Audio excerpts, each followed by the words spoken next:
امبارح كان في قرارات قلبت الصورة. الرئيس السيسي بيصدق على تعديل قانون المعاشات وقرارات حكومية مهمة جدا. يوم واحد بس كان مليان قرارات وأحداث بتمس حياة الناس بشكل مباشر، من المعاشات لفرص العمل وحتى حماية المواطنين من مراكز غير قانونية. والسؤال المهم هنا، ايه أبرز حاجة حصلت امبارح؟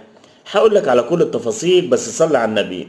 البداية كانت تصديق الرئيس عبد الفتاح السيسي على تعديل بعض أحكام قانون التأمينات الاجتماعية والمعاشات، والتعديلات هيبدأ العمل بيها من النهاردة الاثنين، وفيها إلزام للخزانة العامة بسداد قسط سنوي ضخم للهيئة بقيمة 238 مليار جنيه مع زيادة مركبة سنويا. والقصة مش بس معاشات، لأن وزير الأوقاف كمان وافق على تعيين شيخ جديد للطريقة الصوفية.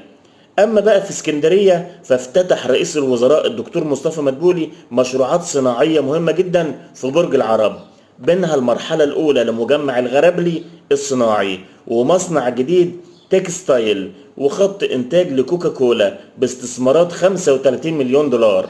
والمفاجأة الأخطر كانت من وزارة الصحة بعد إغلاق وتشميع مركز تغذية كبير في الشيخ زايد، بتديره فتاة منتحلة صفة طبيبة وبتقدم محتوى طبي مضلل. الخلاصة، قرارات الأحد جمعت بين حماية المعاشات ودعم الصناعة وتحرك رسمي ضد الخطر الطبي غير المرخص.